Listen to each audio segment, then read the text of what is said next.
our speaker is Esther.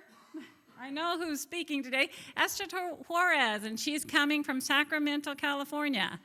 Esther is a nurse, and it's been a real delight to work with her these last couple months. One thing about Esther is she's a nurse, but she's also an educator, and she is very passionate about what she does. And these last months, it's been so easy to see that she's passionate about health, she's passionate about the gospel and evangelism, and she's highly creative. So if you look on this table, you can see that we're not just going to be sitting and listening to Esther all day. We're going to be very interactive over this weekend. There's a lot of things that she's going to have us interacting with her. So at this time, Esther, thank you for coming so far for us to teach us more. Last night was an absolute blessing, and today will be too.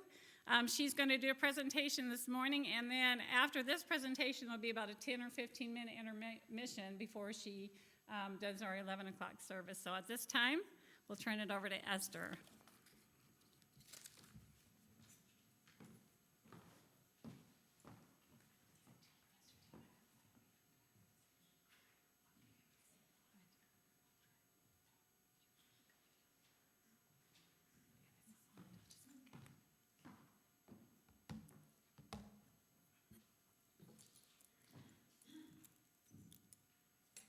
Good morning.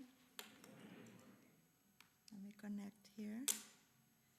I'm very happy to be here, and thank you for coming early. It's good to see your faces, fresh. Did you have a good rest? I did. I had, the flight was fun from California to Kansas City, but the flight was diverted because there was some tornado somewhere. And the turbulence was fun. I'm like, oh, it's been the worst I've been through. I was not scared, but I was, let's say, prepared. But it was scary. And so they had to turn the flight, and we went to Wichita instead of Kansas City. And we landed, and we were there until they cleared the way, and they told them, okay, it's good. So it was about 1 hour. You know, they got gas, or, you know, they refueled. And then we came, instead of 11, we arrived at 3 a.m. So it was not that bad. So I was a little behind on my sleep. So last night was really good for me. Yeah, this weather is not California weather for sure. This is fun. So, okay, can you see my screen? Okay, so who was here last night? Okay, so we have some that were not here last night. Showing, not showing, can you see?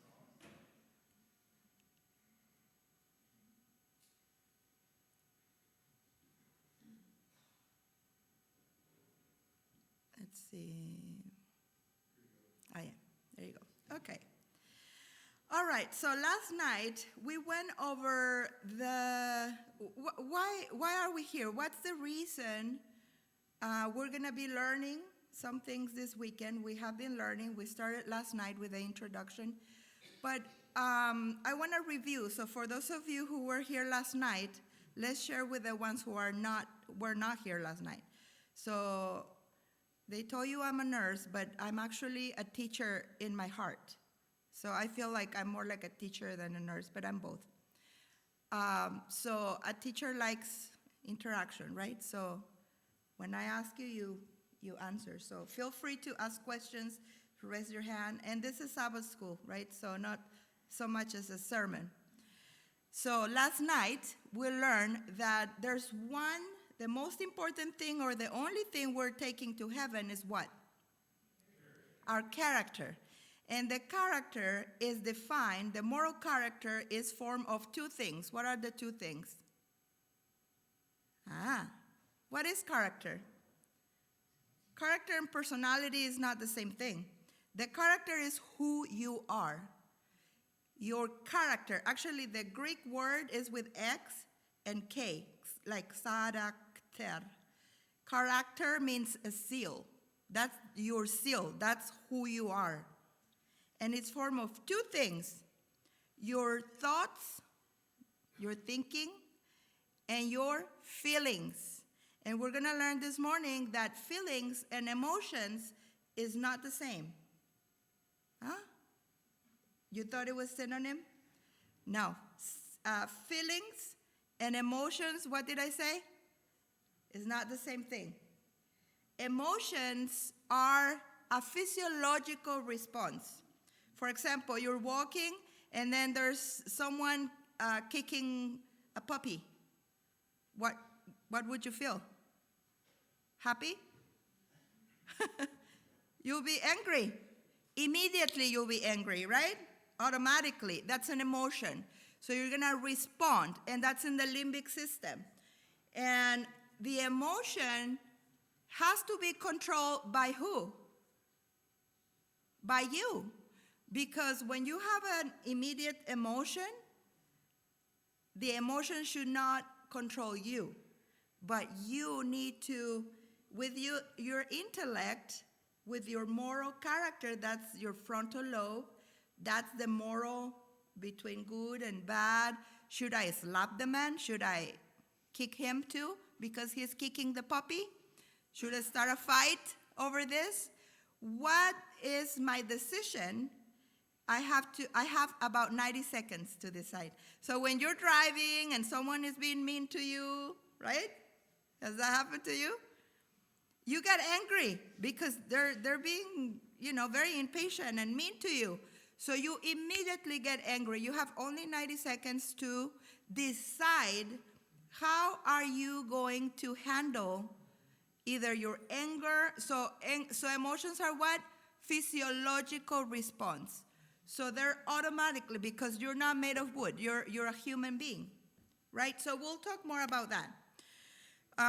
So we learned that healing and salvation, it's the same word in the New Testament that was written in Greek. What's that word? Sozo, S-O-Z-O. That's a Greek word that means healing and it means salvation.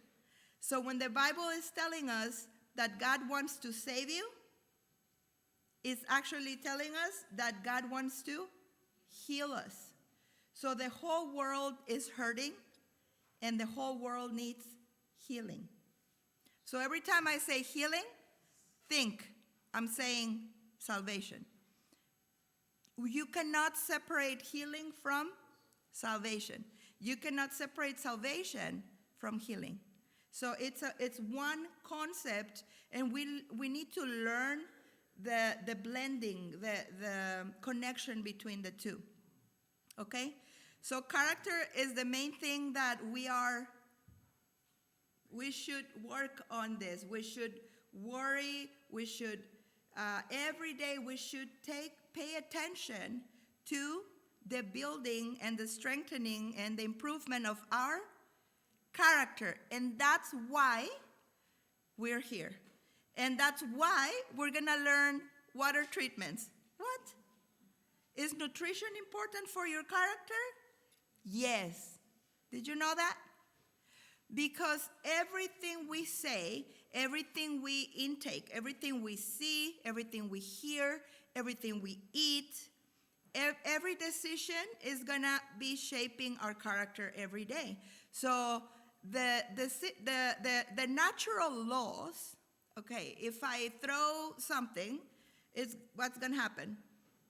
It's going to go down, right? There's no doubt about it. It's a law. So God's laws in this universe are not arbitrary. Not arbitrary means that, okay, so there are arbitrary laws and non-arbitrary laws. For example, I was driving this nice road that is, you can drive 100 miles an hour. And it looks like there's no police around. What's the maximum speed? 55? 55? Okay. So let's say I'm driving at 80, 90 miles per hour because there are no cars, because it's early in the morning or whatever, right?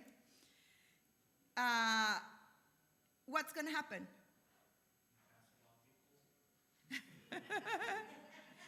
So arbitrary law. It's a law that needs someone to enforce that law. So if there are no cameras, no police watching me, nothing happens. And I'll make it here earlier. I will be here earlier, right? Nothing happens. But what if all of a sudden there's a left turn, there's a cliff, right? Straight. And I couldn't see it because, I was going fast. And all of a sudden there's a turn to the left that is, like right away. You have to turn left or you're going to go straight to the cliff. And then I'm driving 100 miles an hour. What's going to happen? I'm either going to roll over if I try to turn or go over the cliff and who knows what. But that's non-arbitrary because it's the cause and the effect. The laws are there for a reason, right? And the maximum is 55 because the experts decided that's the safest, 55. And if I trust the experts, I should drive at 55. That's why I wear my seatbelt, because I trust the experts that say, wear your seatbelt. Not because, if the police is going to watch me and that's why I'm wearing the seatbelt. Make sense? So natural laws, health laws are non-arbitrary.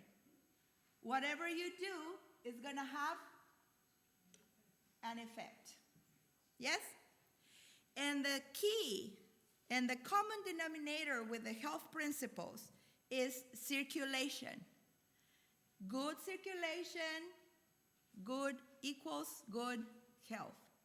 And when I say circulation, for now on the rest of the weekend, I mean blood and I mean lymph. Lymphatic circulation. Don't forget that we have a lymphatic system to get rid of waste products from our body. This afternoon, when we talk about hydrotherapy, we're going to learn more about circulation. So, what's good for my circulation? Think about it. Did you eat good food this morning to improve the quality of your blood, to give you good quality? Did you drink something that is going to shrink your bloodstream, your blood vessels? You know there are some things that shrink, right? That constrict your blood vessels, like caffeine. Is caffeine going to improve my circulation? No. Okay, saturated fat that over and over again, if you keep eating saturated fat, it clogs your arteries. Is that going to improve my circulation? No. Okay, so how is that related to my character? Because your character is who you are. It's your thoughts and your feelings, right? And feelings says the control of your emotions. All right, so what is the organ that we use to make decisions? You make decisions with your liver, with your stomach? Now, those organs are very important. Your kidneys, you make decisions with your brain. So, is the brain a physical organ? Yes, and you need to feed your brain with physical nutrients, with blood that has good quality, and with good blood flow to the brain. If you constrict the blood flow to the brain, what can happen? I mean, if it's totally blocked, you will have a stroke. Yes? Yes? So a stroke is no circulation to the brain. So poor circulation is going to affect your thinking and your decisions. Is that going to affect who you are? Of course. So it's about taking good decisions. So I'm going to go forward to today's presentation. So let's review. I want to review this Bible text because we mentioned the term medical missionary work. There is a work for us to do. And this work God could do this work by himself. You think he needs us? He can blow stars. He can create planets. You think he needs us to do something? It's a perfect plan because it's good for you to do it. So it's a perfect plan. When you're working for others, you are helping them, but it's good for you. So it's a perfect plan. It's a well-rounded plan. And this work, it's a mission. Whose mission? Is it your mission? The pastor's mission? Whose mission? It's God's mission. And what is his mission, you think? The world. To heal the world. To save the world. Yes? And this mission is described as a medical mission. But when you hear the word medical, what do you think? You think doctors and nurses, hospitals, injections, right? But, okay, so we gave the example last night. If I have a car accident and I have broken bones, I need what type of doctor? An orthopedic surgeon to fix my broken bones. But what about someone going through a divorce? Is the orthopedic surgeon, can he fix a broken family? Do we need a medical doctor for that? No. So humanity, the brokenness that we have is not just physical. So yes, we may have diabetes, obesity, hypertension. For that, we need the physical healing. For the emotional aspect and the spiritual and mental aspect, we need a spiritual healing. Yes? We need forgiveness. We need reconciliation. All these things are emotional. And what about the social aspect? What about the single mothers? What about the widow? What about the orphans? The ones living in a country where there is a lot of destruction. There is war. What about these people? What about our needs that are social? Is that part of our health? Yes. So we are complex. So when we are thinking, and then one will affect the other. So the mental will affect the physical will affect the mental. But we are told that the close of this Earth's history is going to close when the glory of the Lord surrounds this planet. What is the glory? The character. God's glory is his character, and what word will define his character? Genuine, self-sacrificial love. A love that gives. Expecting a response? Yes, but it's not bound to your response because he gives. And that's the type of love he wants us to have for others. So it's a love that gives, that circulates. There's the circulation too, because in the physical and also in the spiritual, anything that is not circulating, that is not moving, it's gonna die. It's a law of life. So God wants us to learn how to love, because when that type of love that is demonstrated in action, because I can tell you I love you. If your car broke and you can't go to work, and I have 2 cars, good cars, and you come to me and ask me to borrow my car, and I'm like, no, because I'm afraid you're gonna, I don't know. It's very clean, and it's new, and you're gonna scratch it, or whatever. But I'll pray for you, and I love you. I'll be praying for you and for your car. Does that make sense, what I'm saying with what I'm doing? And humans, we're like that. Sometimes we don't make sense. We say something and then we do something different. So the power is in the action. The power of the word. And the word of God, he demonstrated his love through actions.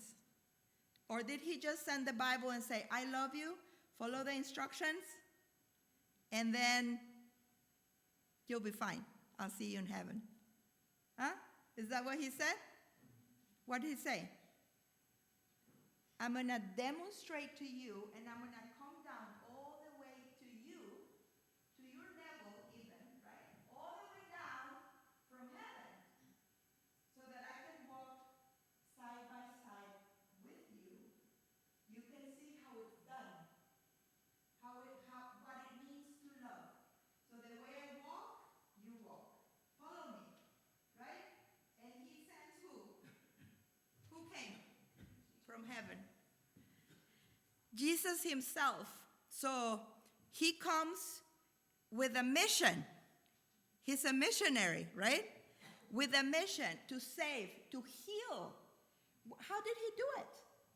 Touching people, preaching and teaching, touching, being with them. Did he have lunch with them? Yes. Only with the ones with good reputation? No, everyone. Did he have sleepovers with them? Did he go camping? You know, he slept outside. Beautiful nights, right? Did he spend time one-on-one?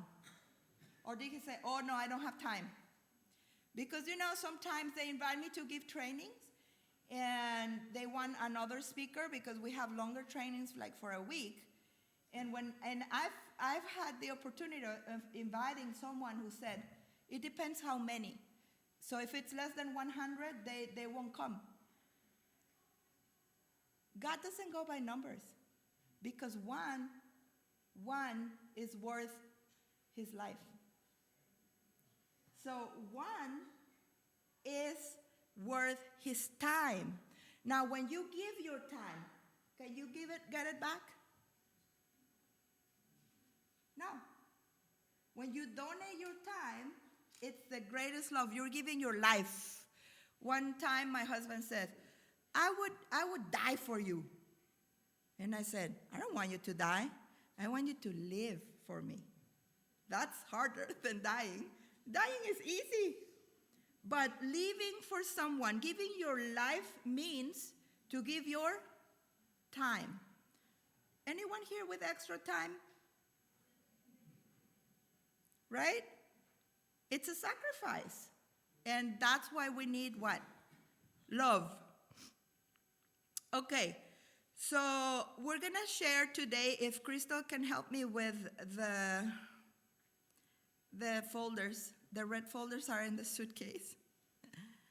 So here are the main concepts. Medical missionary work equals, according to Habakkuk and the quote in the medical ministry, equals his glory. And his glory equals his character. And character means feelings, thoughts and feelings. So what are God's thoughts for you? Love, good. Does he want your good? Now, we lost the trust in God. Because of sin, we have doubts. Yes? We have doubts. And he wants to restore your trust or faith. And that's why he sends Jesus. Can he demonstrate in any better way than coming himself? That giving himself for you? I mean, what else can he do, right? He came and he lived. He not only died for you at the cross, he lived every day with patience, with love, with sacrifice, so that you can believe that he cares for you and that he is who he says he is. Because there's an enemy who says that he's not good, but those are lies. And everything that comes from lies, you know, will destroy you and it will destroy me. So the glory of God is his character. And then we have a message in the Bible that we call the third angel's message. It's in Revelation what? 14, the second portion.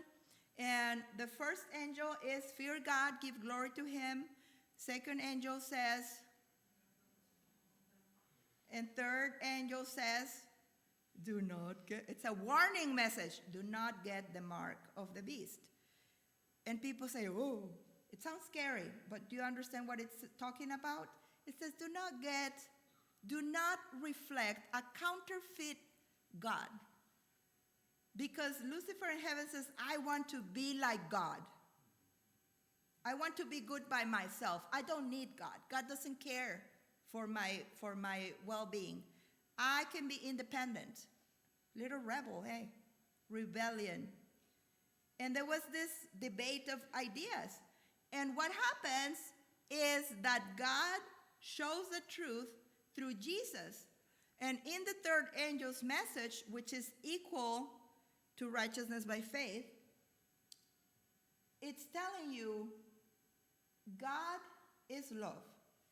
He is your creator, and he wants you to reflect his glory, like the big sun, bright and shining, and we are little sunbeams, reflecting his light. And what is this light that will make the darkness to go away? What is this light? It's truth. It's love. Yes? And it's healing. It brings healing. So the message is reflect. If you are a mother or a father, don't you feel good when your children are acting in a good way? You feel good pride, like you're proud of them. When they're an extension of you and they're doing good, you're happy. So God is our Father, and he wants us to be good children, to reflect who our Father is. Then people can tell. You know, I went to Iraq in January. We went on a mission trip. And I kept praying, how can I teach about Jesus without teaching about Jesus? And I kept asking God, why are you sending me there? I teach about these things. How can I teach this without mentioning? Because we were not supposed to mention, the classes were for Muslims. And we're not supposed to teach this way. And then it just hit me. I mean, this is the message. And Jesus is telling us they cannot see me because I'm not here in a physical way walking like I was in, 2,000 years ago. They cannot see me, but they can see you. So that's exactly what he's trying to teach us. To know how to live in a way that people can see something attractive in you. Not of yourself, but because Jesus lives in you. Because that love is going to transform your character, who you are, and now your feelings are good feelings, and your thoughts are good thoughts, and you care for them. And this is the method. This is the method of Jesus. It's basic formula. And his mission is going to become your mission. Because you believe, because he has done so much for you that you want to do it for others. So then you repeat it. And this mission is healing and salvation. So here is a formula. Righteousness by faith means I am justified. We believe in justification by faith. Faith in what? Faith in who? Faith in the righteousness, the perfect righteousness, the beauty of Jesus, the Son of God. And that makes me just.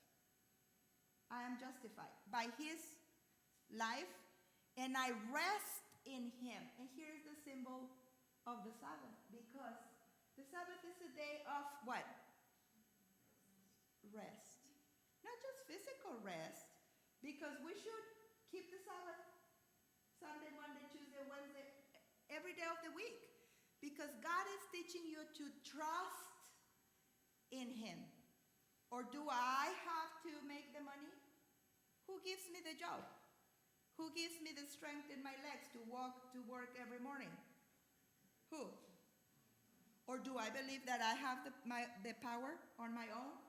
Do I keep my own heart beating?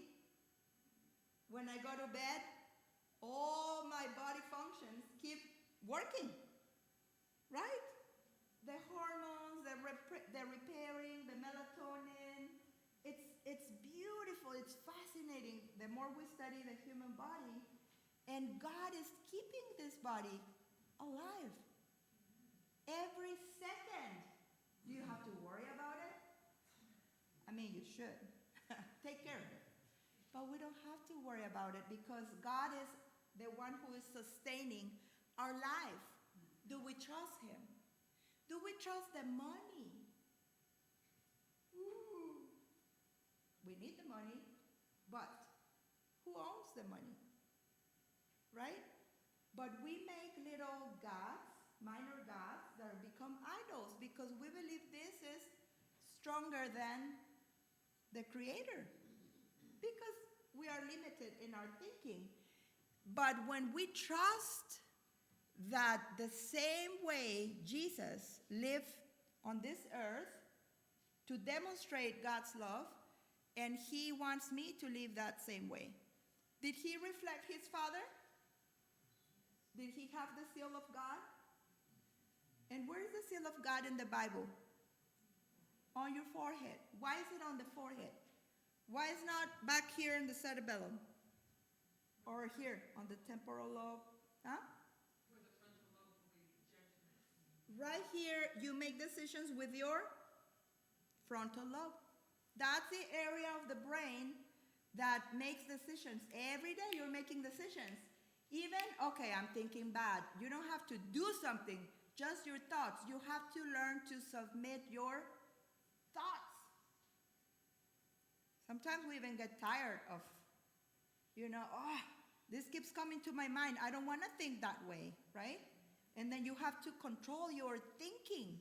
And you make those decisions with this area of the brain. And this area of the brain needs very good circulation. There are many things that affect our frontal lobe. And we'll keep talking more about that. So, okay, you need to tell me when I have 5 minutes before I close. Sorry? 15 minutes. Good. We're going to pass this. Okay, we printed some materials, and I apologize if we don't have enough. So if you can share, be nice and share if you have someone to share with. We have 20 folders that are complete. And then we have some extra copies. And this afternoon, you're going to get a handout that is bigger. So keep your folder so you can keep collecting our printouts. We're going to do a nice study about emotions and emotional health and physical health in the book of Daniel. So that's this afternoon. And then the hydrotherapy. And the printout for hydrotherapy is going to have a little bit of hydrotherapy and natural remedies. So you'll collect those handouts. But if you forget everything else about this, and I call it coaching, but it's actually friendship.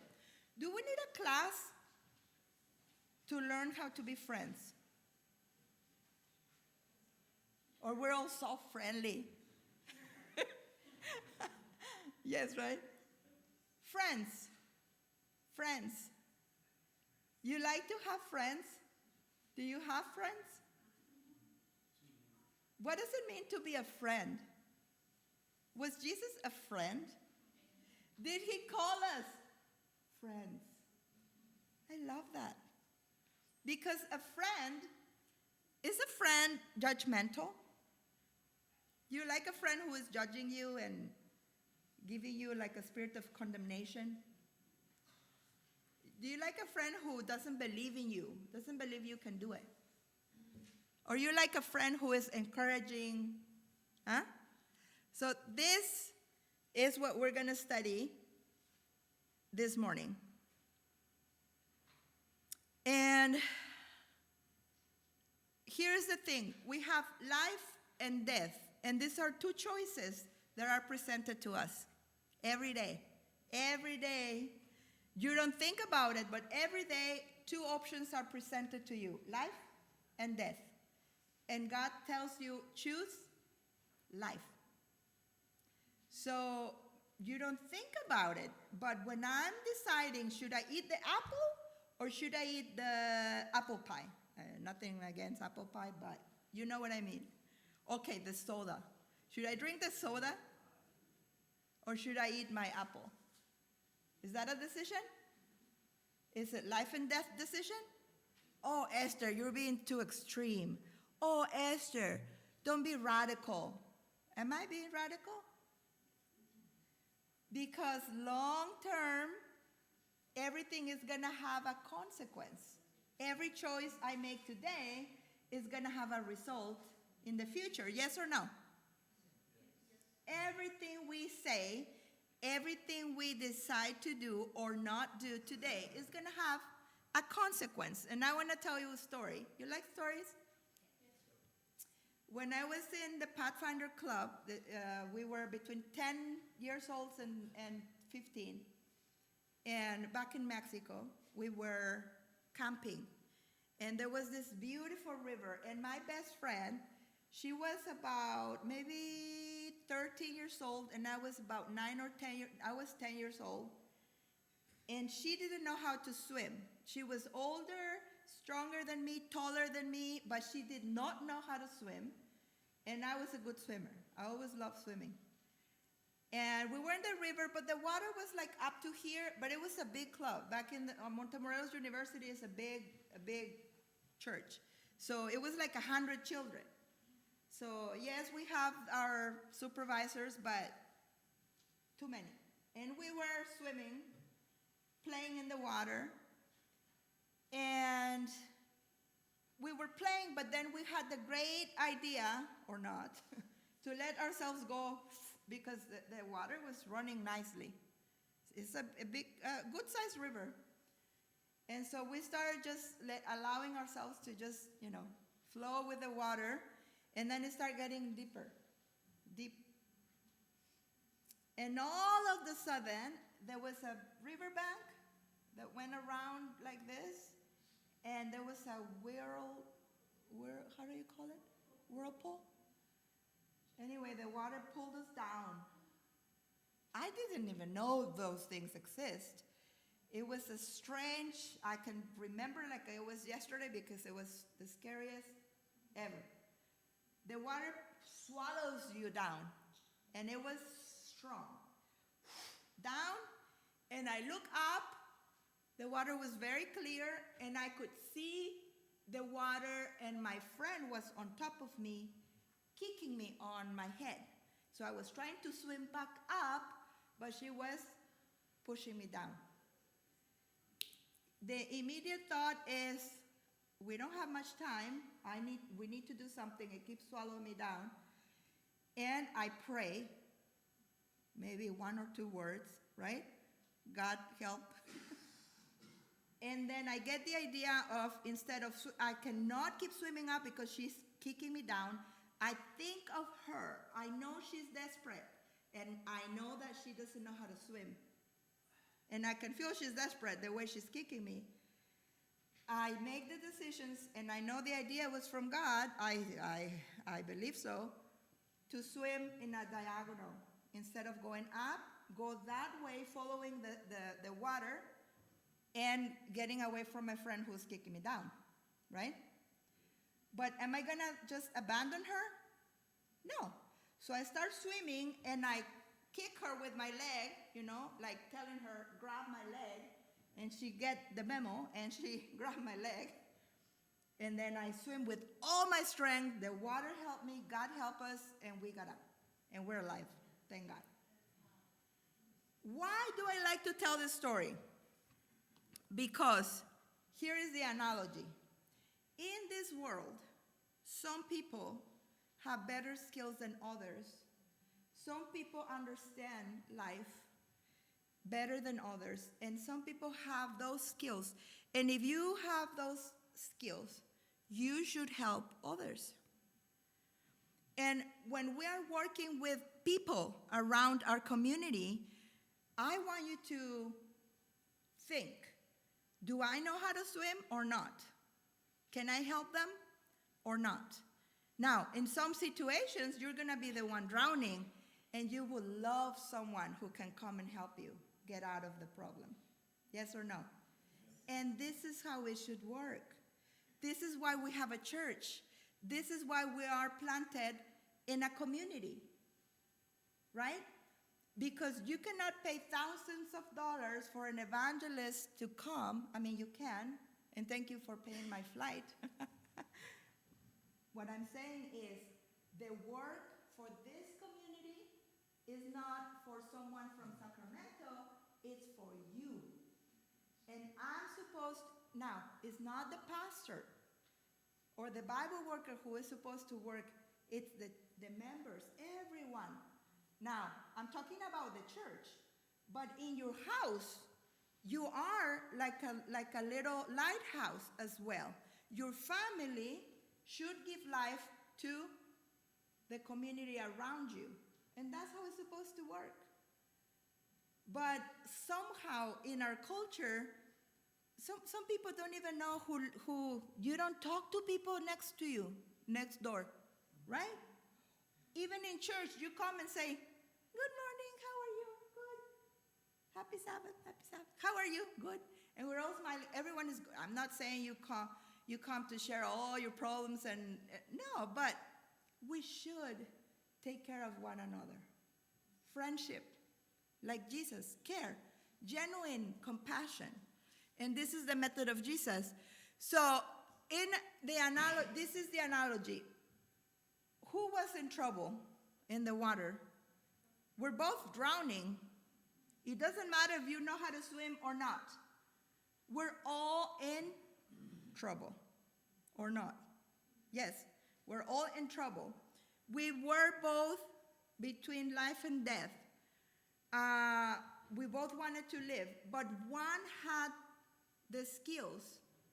And who had more responsibility? The one with the skills or the one who doesn't know how to get out of the situation? The one with the skills. So who had harder job? The one with the skills. And you have to work harder because you have to keep fighting for your own life or salvation. And at the same time, you're working for others, right? It's called a burden bearer. And God will give you the strength. Do you believe that? So when you know how to swim, you have more hope than others. People out there, a lot of people have lost hope. Because when they have tried over and over to get out of problems, health problems, they have tried and they can't. They're so frustrated and they lose hope. So would you like to have a friend who can help you? So we need to look for friends and also be a friend. Sorry, I'm going to skip this. Here is why. The same way Jesus works with us, that's how he wants us to work with others. So let's look at his example. Was he friendly? Yes, he was the expert. He was the expert. But he was humble enough to wait for them to think by themselves. He was not just telling them what to do and giving them a whole list of, right? He made them think. So give people time to think by themselves. He comes as a friend, and he called us friends. He is the expert. He took time to be in connection with his Father because the source of power is not of you. It comes from our Father in heaven. And then he took time with one person, individual, self-sacrificial love. Give me examples. Did he spend time with one? Huh? Zacchaeus. The woman at the well. Nicodemus. The disciples, yeah. The demoniacs. The gathering. He spent time. That's the value that we have for him, right? He didn't say, okay, bring me thousands because I'm the king of the universe. I'm saving the world and I don't have enough time. I'm just going to be around 30 years or so. And, we have to wrap this up and use my time wisely. And I don't have time to talk to Zacchaeus. No, it doesn't work that way. It's called the multiplication factor, because when Jesus works with one. You know that the demoniac, when he healed the demoniac in the Gadarene, right? He went to Decapolis. Deca means 10. It was a region of 10 cities. And the demoniac wanted to follow him and be a disciple, and he said, no, I have a job for you. You're going to go and be a missionary in Decapolis. We don't know the stories because it's not written in the Bible, specific stories, but I'm sure there are many, many stories we will find out in the future about all the people that heard about Jesus, about God, about salvation and healing from the demoniac. So to end, did I finish this? He listened, he asked powerful questions, and he was non-judgmental, very patient. Let's all read it out loud. Christ's method alone will give true success in reaching the people. The Savior mingled with man as one who desired their good. He showed sympathy for them, ministered to their needs, and won their confidence. Then he bade them follow me. So the method of Jesus is number one, and it says the method alone. It means you don't have, it's beautiful in itself. You don't have to add flowers and make it prettier. This is beautiful in itself. His method alone will give true success. Do you want success? Success in what? In reaching the people for his kingdom. He, number one, mingle. What does mingle mean? Go where people, interact, be a friend, talk to people. If they don't want to talk to you, go to the next one. There are millions in this world. Mingle.